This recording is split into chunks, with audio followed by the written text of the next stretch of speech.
Trois disciplines pour deux athlètes aguerris.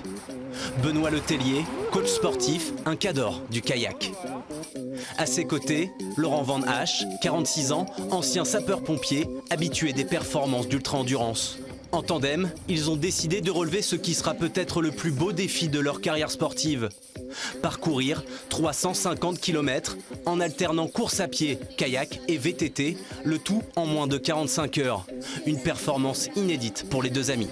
Allez, jusqu'au bout. Jusqu'au bout. À Villedieu-les-Poêles, ils entament le premier kilomètre de leur long périple. Des fourmis plein les jambes, Laurent démarre pied au plancher. L'autre en bas le phare. Un entrain vite temporisé par Benoît, le métronome. C'est là où il faut être prudent, ne pas vouloir partir trop vite quand on se sent très bien et pouvoir en garder pour après. Tenir longtemps et faire défiler les paysages sans vaciller. Pas de chrono en ligne de mire, mais le visage de Côme, le petit-neveu de Laurent. Un garçon de 10 ans atteint d'une maladie génétique rare. Grâce à ce défi, des fonds vont être levés pour aider la recherche. De quoi relativiser la difficulté et la douleur qui attendent les deux compétiteurs. J'ai pas le droit de me plaindre par rapport à eux. Alors, en fait, je le ressens comme ça personnellement. Donc voilà. Donc même quand il y aura un coup de mou. Ouais, je penserai à eux, à tous ces enfants malades.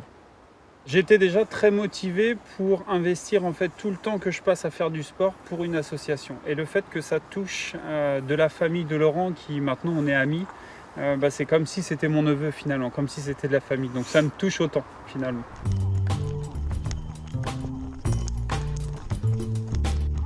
Au bout de la nuit, ils achèvent leur trail de 105 km.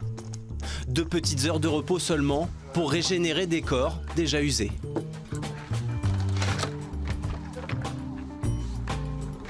Un peu fatigué.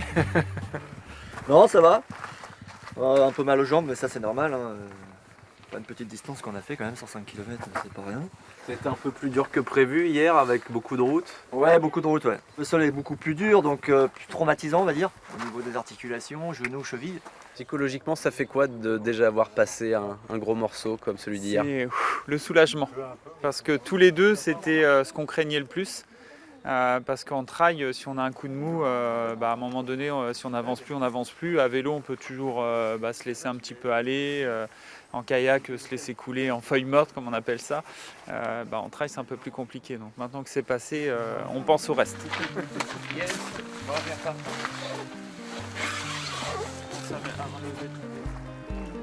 Après le bitume et les sentiers rocailleux, le chenal de l'Orne fait presque figure d'une promenade de santé.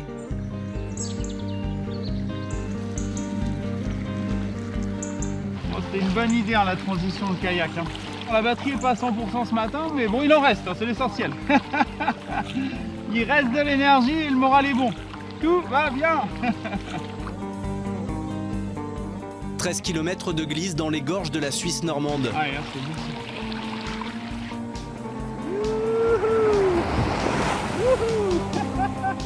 Un spectacle auquel la maman de Côme est venue assister, pleine d'admiration devant une performance qui fait forcément écho au combat d'une mère face à la maladie.